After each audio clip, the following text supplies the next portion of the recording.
Bonjour à tous. Ce soir, on va faire des spaghettis à la matriciana. J'ai découvert il n'y a pas longtemps et c'est vraiment une tuerie.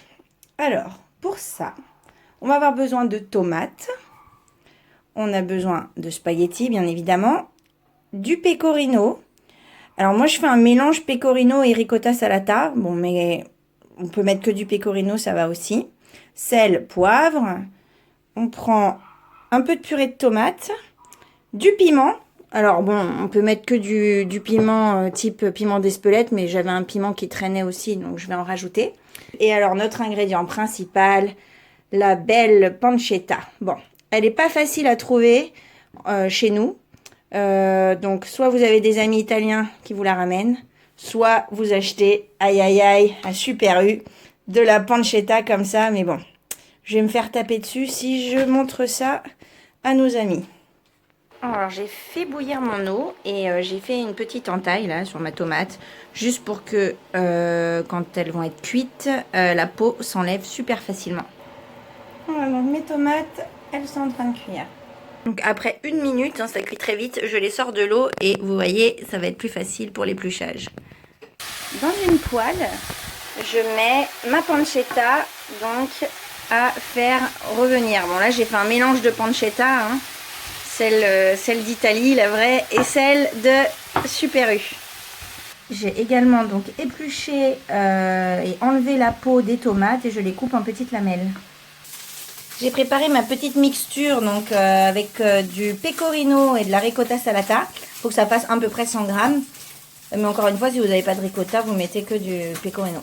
Et j'ai cisaillé un peu de piment, mais c'est pareil, ça, vous n'êtes pas obligé. Vous pouvez mettre que du piment en poudre. Donc je laisse bien griller comme ça là. Et après, quand c'est bien grillé, selon votre souhait, vous pouvez commencer à ajouter la tomate. J'ajoute mes tomates.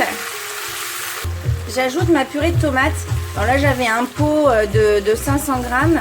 Et j'en mets un petit peu. Enfin, j'ai mis les 3/4 du pot et je verrai s'il en faut un peu plus. Alors, à côté, je commence à faire bouillir mon eau. Mon eau salée, je mets du sel. Et pour les Français, quand on cuit des pâtes, on ne met pas de l'huile dans l'eau. On met juste du sel.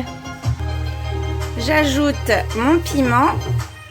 Et puis je vais saler et poivrer.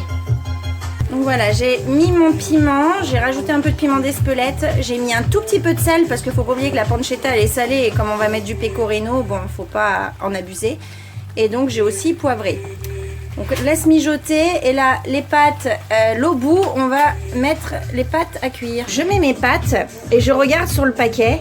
Et si sur le paquet il y a écrit cuisson en 10 minutes, s'il vous plaît, vous les enlevez au moins 2 minutes avant la fin de la cuisson. Ça, c'est qu'un minimum. Hein. Ok? Alors, pendant que les pâtes, elles cuisent et pendant que ça mijote, vous n'hésitez pas à regoûter un petit peu pour voir si c'est assez poivré ou pimenté. Moi, j'ai rajouté un peu de piment encore pour ma part. Alors, 3 minutes avant la fin de la cuisson des pâtes, comme je l'ai dit, vous les enlevez de l'eau de cuisson et vous balancez ça dans la sauce. Alors là j'ai mis donc mes spaghettis dans ma sauce et j'ai rajouté au moins 3 bonnes louches d'eau de cuisson et les pâtes elles vont continuer de cuire dans ce jus, donc on va mélanger constamment. Hein.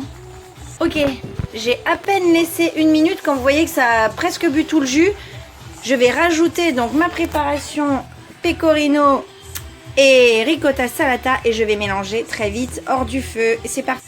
Et je mélange tout. Là, j'ai vraiment mélangé tout et c'est pas mal. Et on sert. Et voilà, c'est prêt.